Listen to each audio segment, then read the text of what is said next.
so many younger people using ayahuasca and different substances. And I'm thinking, okay, I at least have this great spiritual tradition of yoga to help me. Krishna Das, he says, devotion gives us direction. And direction shows us how to live, where to go, how to move forward in this world in a good way. And without that, I think it can potentially be very confusing.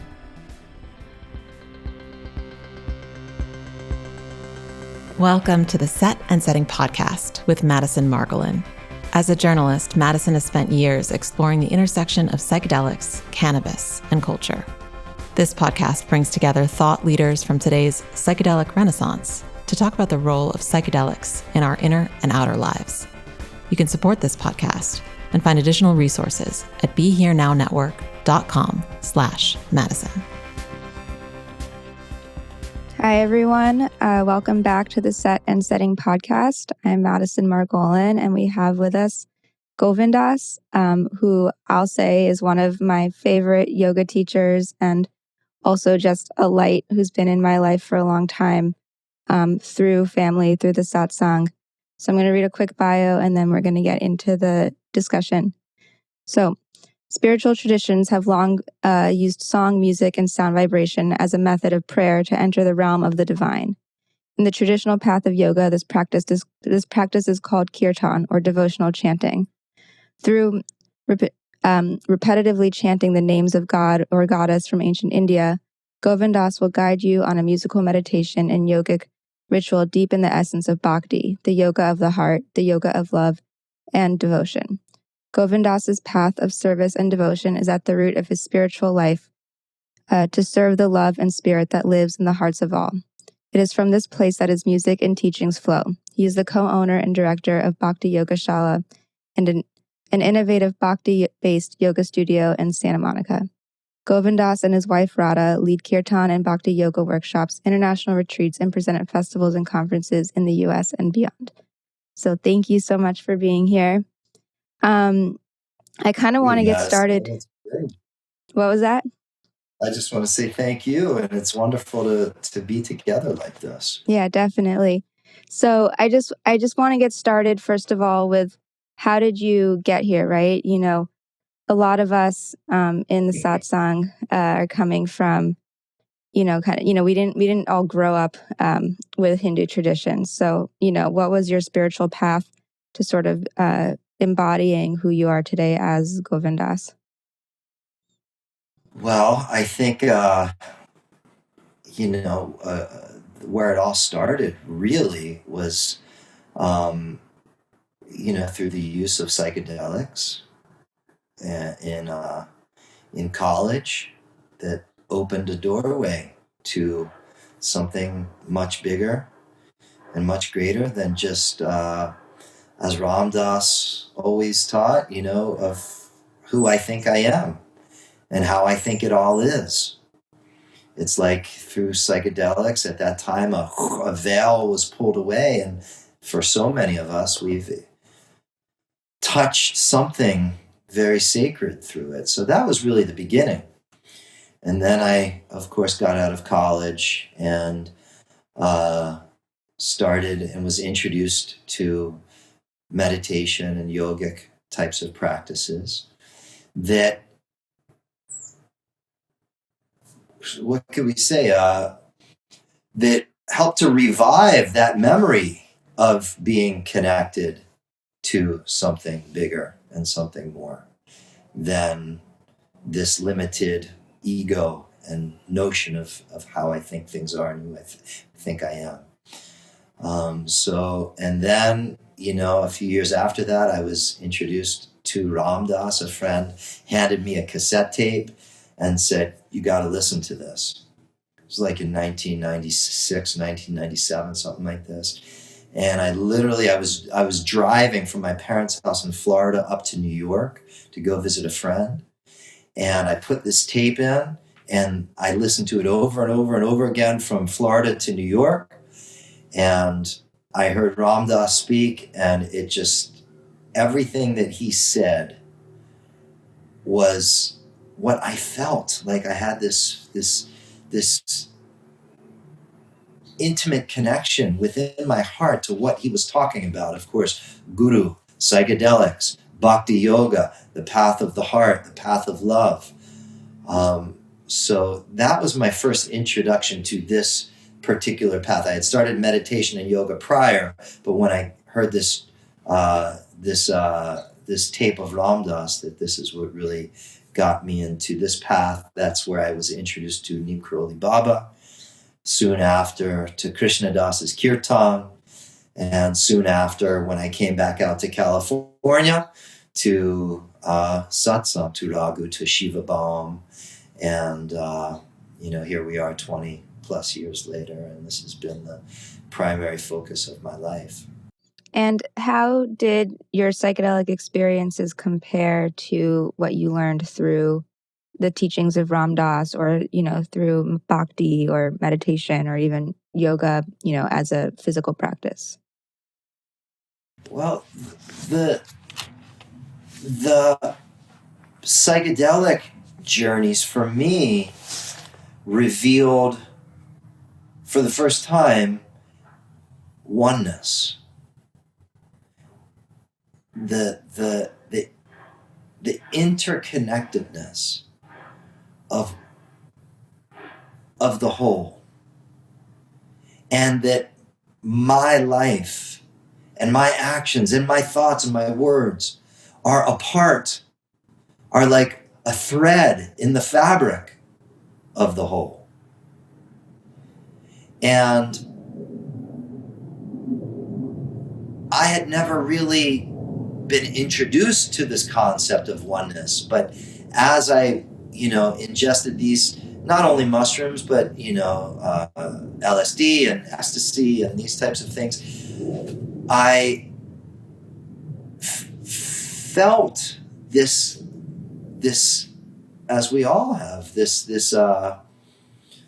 intertwining of all life being together as one whole, that nothing is outside of it. And, we come to these teachings of yoga and meditation, and of course with Neem Karoli Baba, the common image of him with his hand like this, sabek, sabek, sabek. It's all one. It's only one. So I think the essence of these teachings are so similar and the same, really. I think the method of awakening to these teachings are slightly different. I think, of course, for psychedelics, it comes very quickly. And I think if we were just to use these practices, as Krishna Das always says, gradually, but inevitably, that self is revealed. Okay? Who we really are from the inside is revealed. So I think they converge, but maybe there's just a different, what could we say, third dimensional time of it. Practices like yoga and meditation, I think take a little bit longer,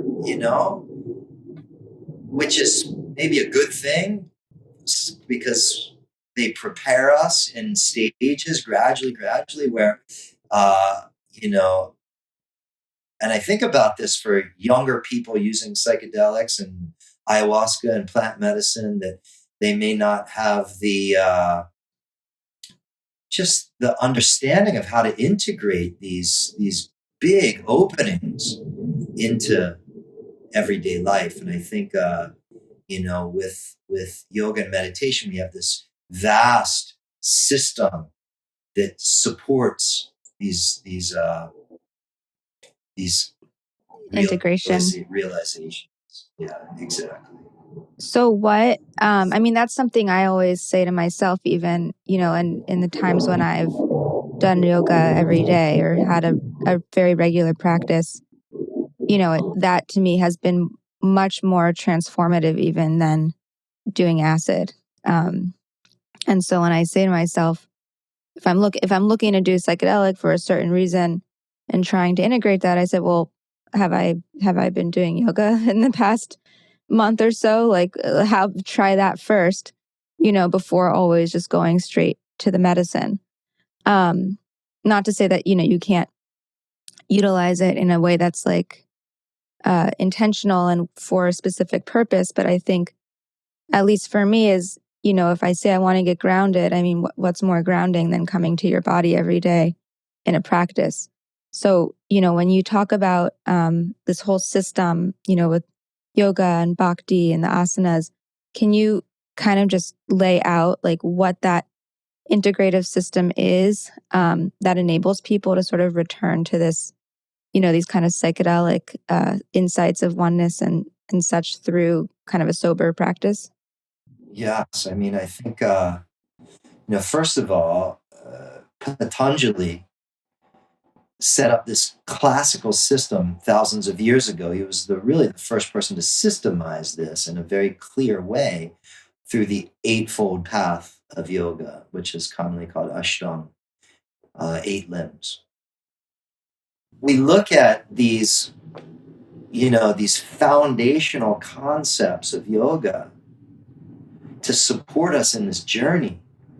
And we look at, say, the yamas and the niyamas. These are the first 2 limbs of Patanjali's eightfold path and system. And like the first is what's called ahimsa, which means non-harming. Non-harming to ourselves, non-harming to each other. The next is called satya, which is speaking truth.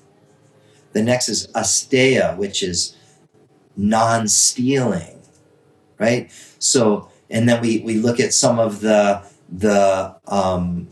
niyamas like saucha, which is purity of body, purity of mind, purity of our environment. We look at like brahmacharya, which is using our sexual energy in a conscious way.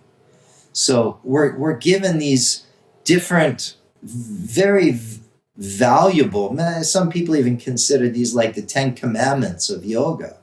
Before we even start doing asanas and breathing exercises and meditation, that we want to be practicing these virtuous ways of living in the world.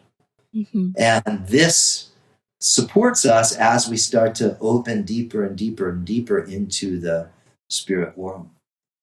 So how are the 8 limbs then integrated into like a physical embodied practice? Because, and I think for a lot of us, I grew up Jewish, I know you grew up Jewish, a lot of people, we got the religion, right? Like we, okay, the 10 commandments, so what? Like, here's this list of things that I can read. And a lot of people, I think, have been really turned off to religion because it was so kind of academic, so in the books and not in the body.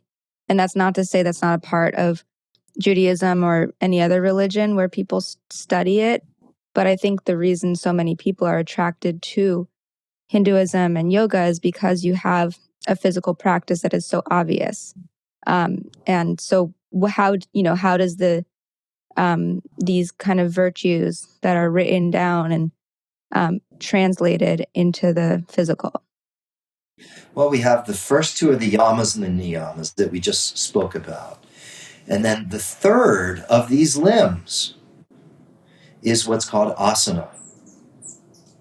And the asana is the form, the shape, the doing of physical practice, whether that's sitting in meditation as a physical asana, as a physical shape to put your body into.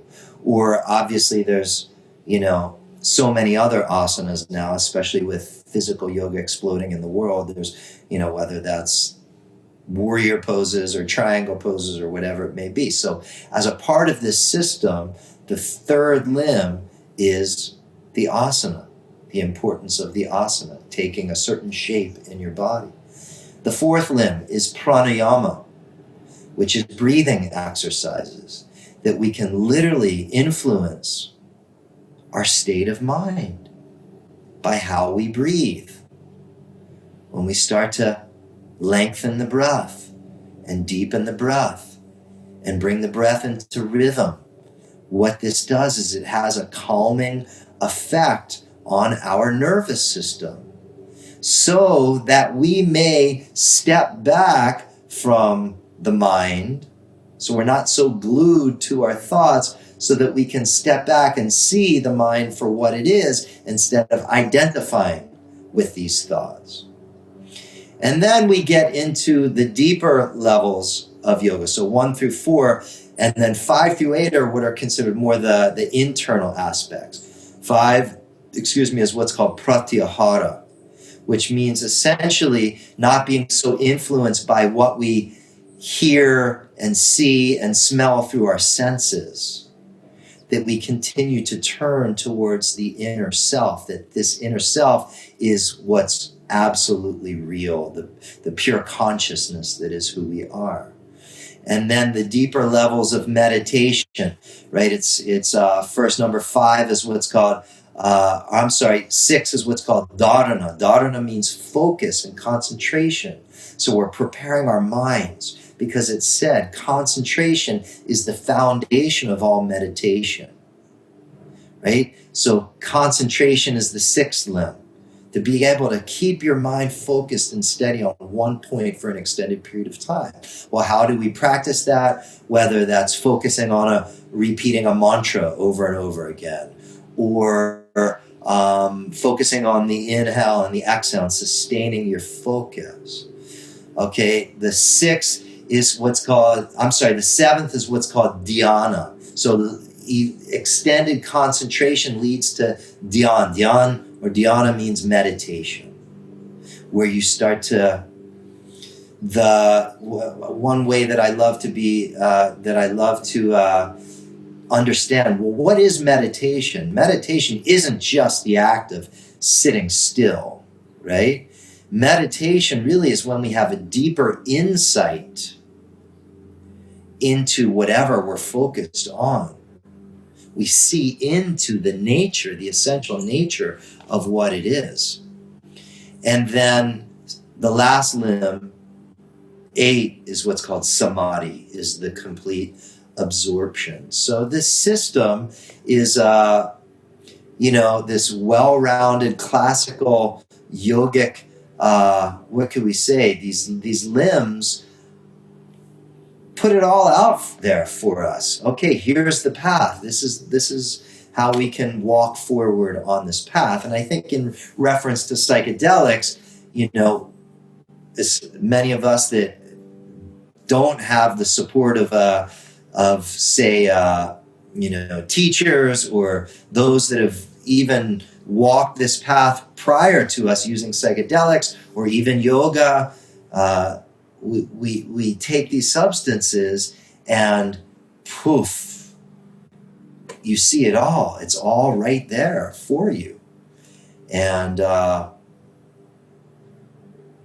it can be challenging. I certainly feel myself. I've had that experience. I went to Peru a few years ago, and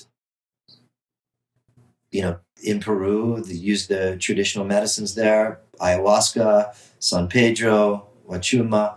But I certainly remember we did a couple nights of ayahuasca, and I came out of that ayahuasca journey and I couldn't tell you what direction was left or right or forward or back. I mean, I was so blown open. And that's where I really thought to myself, like, so many younger people using ayahuasca and different substances. And I'm thinking, okay, I at least have this great spiritual tradition of yoga to help me put it all together. And I was really feeling like, I can't imagine to have such a big opening and not have to, Krishna Das, he says, devotion gives us direction. And direction shows us how to live, where to go, how to move forward in this world in a good way. And without that, I think it can potentially be very confusing. Mm-hmm. Yeah, I mean, I think that's the thing. And, part of the, psychedelics becoming more popular, mainstream, or whatever it is these days, you have people doing ayahuasca. I mean, there's not a major city in America, I think, that doesn't have at least a few underground ayahuasca circles, let alone people going to South America doing it. And that's not to mention now people not experimenting with other things. And so, that's so much of the, even the name of this podcast, right, is a nod to the concept of set and setting that Ram Dass and Leary came up with at Harvard back in the 60s. And I say this all the time, when I'm on doing interviews with, about my magazine Double Blind and psychedelics, I said, I want set and setting to be as central to the conversation about psychedelics as Don't Drink and Drive is. And by the same token, I think, set and setting is what you prepare before the trip, and integration is what you prepare for after the trip. And I think, it's a scary prospect to have an experience that could blow you wide open, and then you have no concept of how to make sense of it. And I, what it sounds like is you're saying is, people you can make sense of it through kind of like the yoga framework. And I know other people, it's in South America, they have a religion that goes along with it. And I know other people who are bringing like other sort of more traditional religions into their experience with the medicine, because as it turns out, these old religions are, actually we're onto something when we talk about oneness and, embodying that and then putting it into practice in daily life. Yes, I agree 100%. And I think what's really interesting now, what's happening, is that there are, guides. Like there are guides you can hire or to help you with the psychedelic journey, which I don't think this is something very new, and there are people that are helping with integration of this, that you could literally set up an appointment with a counselor to help you integrate your psychedelic journey. And I think this is all, very new, and I think this is incredibly valuable as well too. Well, I mean, when I talk about integration and we talk about therapy even, I think it's great that there are therapists who will, have talk therapy with you or somatic therapy or whatever it is to help you process and integrate the trip. But I guess what I'm so inspired by with yoga is that it's not all in the head. Like it's not all talking about it. It's not all verbal. And I think, when we're talking about healing and rewiring our nervous systems and kind of incorporating like somatic elements into the way that we move through the world, that's not all going to happen just by like talking and processing it verbally. So that's why, for at least for me, when I think about integration, it has to be breathing. It has to be yoga. Like it has to be something that I'm not going to over intellectualize, because then again, what does that do for my nervous system? Yes, I agree with you. And I think, and even with yoga, and this is just speaking my own personal experience, even with yoga, even with all of these tools, the integration happens. And now this is very much a bhakti concept. It happens just through grace. We can't willfully integrate these experiences. It happens with time and the right life experiences to bring us to that place that's, okay, now I see, now I understand. And I think that's an incredible concept to explore as well too. Maybe not for this particular, episode or even this particular podcast, but that's for me the way I see it. I took this as I said, this ayahuasca journey. And I was so confused. And for months, I was depressed. I felt no just inspiration. And I was still doing my practices. I was still chanting every day. I was still, doing yoga every day. I was still doing meditation and mantra and all of these things. But I couldn't willfully get myself back. Do you know what I mean? I mean, it took about 3 or 4 months, and then it was like, okay, now it's all starting to come back together. And how did that happen? Was it just organically through time? Organically through time. That's what I'm I guess sharing, is that we can't do it. Mm-hmm. It happens in its own organic time. Mm-hmm. Yeah. Is there anything in Hinduism that kind of, I mean, there's obviously the calendar, right? And Hinduism follows a lunar calendar. And I think, one of the things that, I find really interesting and healing, and I heard a friend of mine, she's a rabbi, she said that, every religion has its gifts, and Judaism has the gift of time. So, every Saturday you have Shabbat, and it's like the day of rest and the day of sort of being here now.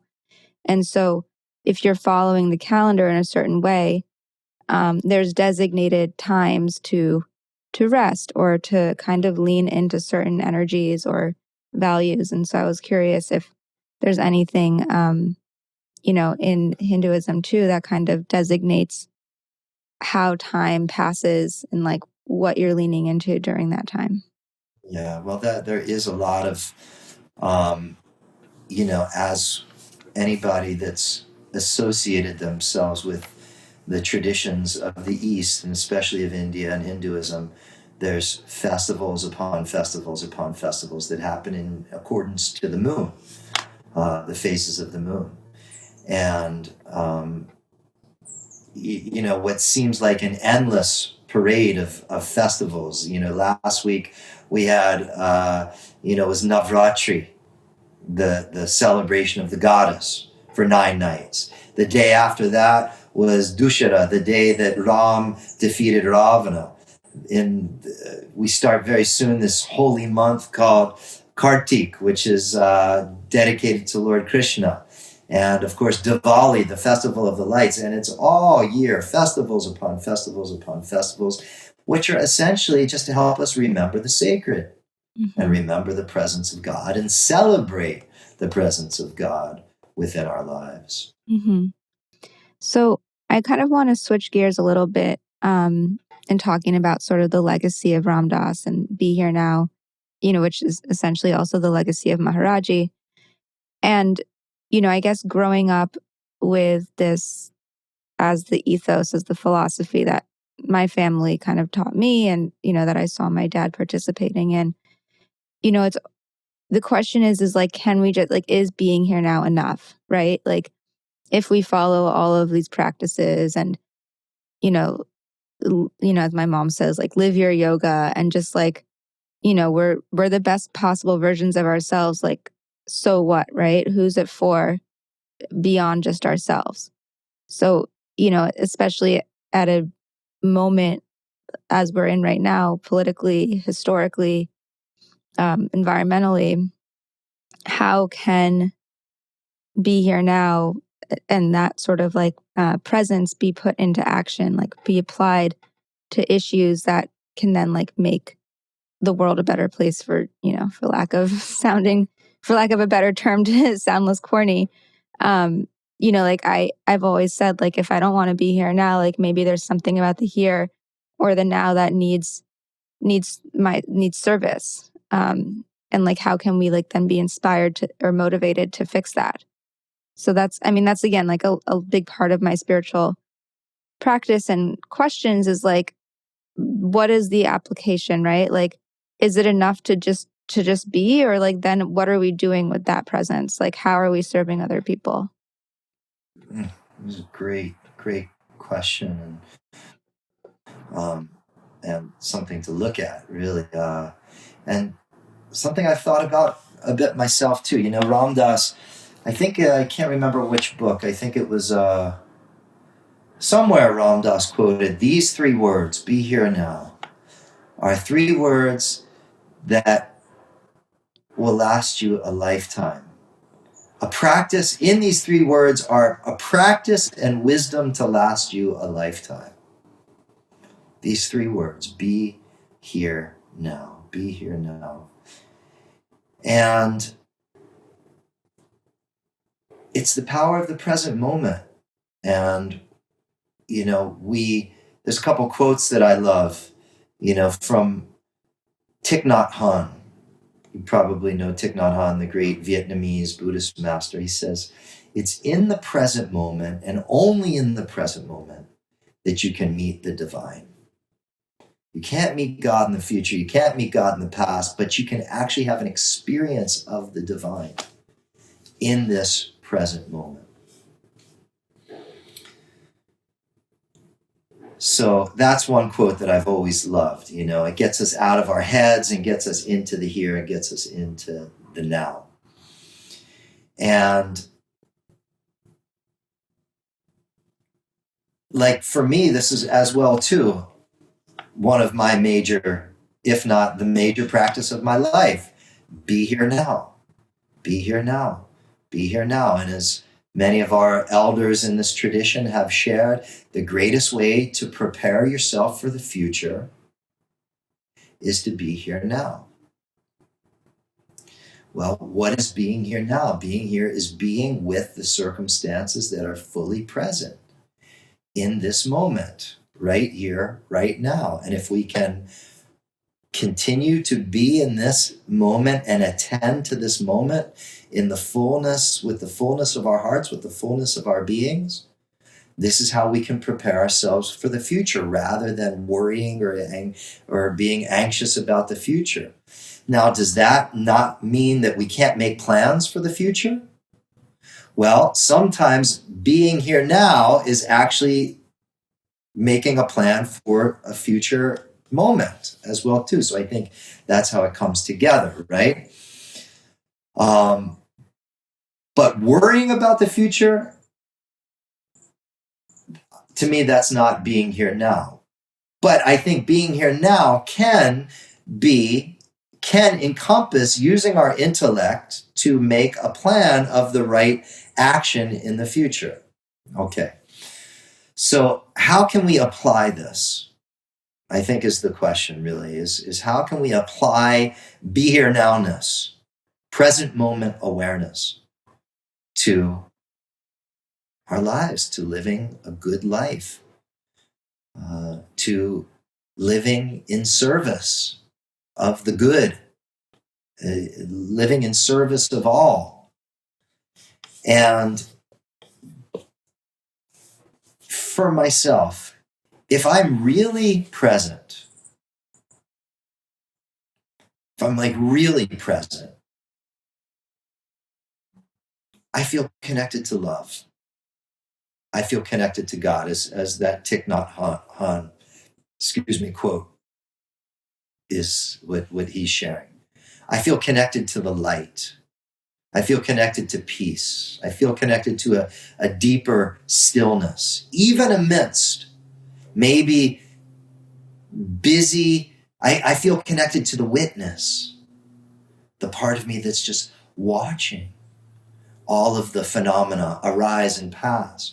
And I'm just fully present with it all. I feel connected to spirit in the presence, the present moment, the presence, right? The presence of God, the presence of Ram or Hanuman or Krishna, or whatever name you want to call it. Present, to be present. To be present allows us to open up to the presence. And the presence is love. The presence is joy. The presence is that eternal dharmic goodness, law of life that allows the good to continue to flow and open. So for myself, and I think as we're discussing, to be here now allows us to come back home, to come back to the truth of love that is who we are. And from that place, we can live our lives. And I think it's, I'm so similar as you. Look, my parents didn't introduce me to Ram Dass. I grew up in a very non-spiritual home where we just basically, our spiritual life was, Rosh Hashanah, Yom Kippur, and opening up Passover, eating matzah, and giving gifts on Hanukkah, right? For myself, this practice of being here now, it allows us to operate from a different place. We've been conditioned to operate from up here. As Ram Dass always said, we worship in the West the thinking mind. We worship the intellect. So what do? We think that this is where we're supposed to operate from, up here. Our judging minds, our critical minds, our opinionated minds. And something that I love to talk about is our work, and this is, we sort of bring Hanuman into this discussion. The leap of faith that we talk about, that Hanuman makes, right? The metaphor of our own leap of faith is the leap of faith from here to here, right? The 18 inches of leap of faith, the most important leap that we'll ever make in our life, to operate from here rather than operate from here. And this is just pure Ram Dass, the ego judges, the soul appreciates. Mm. Look at the world right now. So much hatred. Where's that coming from? It's coming from the judging mind. The mind that thinks it knows how it all is and how it all should be. We take the leap from here to here. From head to heart. Up here we're in duality of good and bad, right and wrong. Even you look at Bhagavad Gita, Krishna's teachings over and over through the Bhagavad Gita, we have to go beyond duality. And here, when we reside and operate from our soul, or our true self, or Atma Swarupa, whatever you want to call it, from here, we're not in duality. The soul loves. And that's where this teaching that we've gotten from Neem Karoli Baba, love everyone. Love everyone. Up here, we can't love everyone. We judge everyone. We hate everyone. Because here is polarized. It is duality. I like this. I don't like this. Here, down here, the soul can just appreciate all of it and actually love all of it. And the practice of being here now, I believe it brings us back. It reminds us to make that shift of re-identification from who I think I am to who I really am. Mm. And I'd say also, be here now is sort of this transcendence of time, right? Like seeing the present moment as this infinite thing. And when you talk about kind of the duality that resides in the head, to just explain it almost in scientific terms, when you do a psychedelic, for instance, and experience ego death or a dampening of the ego, what's happening is the default mode network, which is where the ego resides, is kind of toned down to the point where the boundaries that exist between you and another person, or you and the world around you, you and God, whatever it is, those boundaries fall away and you kind of experience this oneness. You kind of drop into that soul space more easily. And I think, again, the be here now integration of it is like once the psychedelic wears off or whatever it is, and your ego is, comes back into shape, essentially like being able to remember the feeling of associating more so with your soul, which is sort of the, I see the soul as like a piece of divine matter, right? And it's all kind of like, it's like a flame, like there's like one big God type flame, and then each of us are sort of these offshoots of it, but fire is fire. It's all the sort of the same kind of material.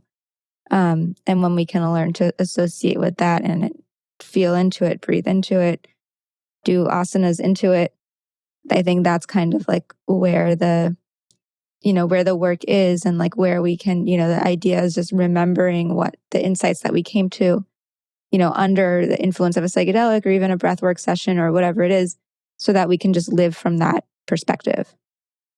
Yes. My take on it. I love that.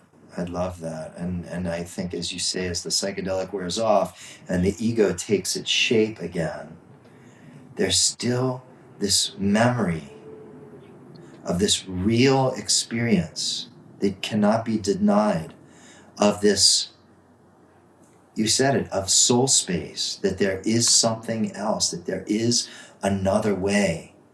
There is another place that we can live from.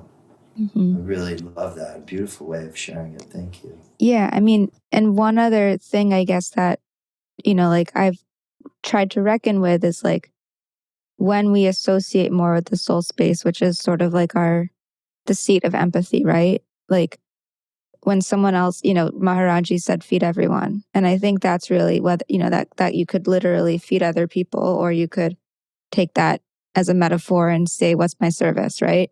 Like your service, you're bringing yoga to so many people. Like really, like the way that you teach yoga has transformed my practice. And like, I guess that's part of it, is like when you can empathize with people who you don't feel as connected to because of your ego, but you can on the soul level. I think that's really what can inspire the service work, or the kind of elevating the present moment into something that is comfortable and like a moment that we actually want to be in. If we don't want to be in the moment, sure, it could be like a problem of, just not knowing how to be present, but it could also be a problem of, well, when we expand our awareness and we see all that's going on in the world, maybe there's things that now need fixing that we have a responsibility to kind of help with to the best of our capacity, I guess. I love that. Like in the present moment, we will feel it may be subtle, but a surge of energy that moves us in the direction of what needs to be done, and you just follow that. Mm-hmm. Yeah, and again, following sort of the somatics of your body, right? Like dropping out of the head space and into the heart space, soul space, body space, gut space, and you feel you have spilkus in your gut, or you have aches in your back, or whatever, you have things that are bothering you. How do you like then move through that? Like what needs to be addressed, both like in the body, but also in the circumstances of life that will, repair. So, again, I'm always kind of asking like, what's next? Where do we take this, right? Like the practice is, be here now. This is the practice. This is, the spirituality. This is the mysticism. But then what? Why? What about it? So that's kind of where I personally try to operate from. How can we benefit from it, and how can we help others through the process? Exactly. So I know we don't have a lot of time left, but where can people find you? I know you have Bhakti Yoga Shala social media. So just, where can people learn more about your work, what you're doing, what you're up to, stuff like that? Well, I really think Instagram's probably the easiest. That's where most of, the platform that we use mostly. And I have my own personal Instagram, and then I have our Yoga Shala, Bhakti Yoga Shala. That's where most everything is about, all the events, retreats, workshops, festivals, programs, trainings, and that are promoted and publicized there on our Bhakti Yoga Shala Instagram. Great. Well, thank you again, and I hope you have a really good rest of your day, and excited to have had you on the podcast. Thank you, Madison. We've known each other for many, many years, and I've watched you spread your wings, and it's a really beautiful gift to just be able to observe you. And thank you for doing this. And when I heard that you were doing this podcast called Set and Setting, the first thing I said is, "What a great name!" I mean, the name Set and Setting for a podcast is excellent. And then I thought about you doing this. There couldn't be a more perfect person to do this. So thank you for the service you're doing. And yeah, much love to you and your family, and look forward to connecting soon. Much love. Talk soon.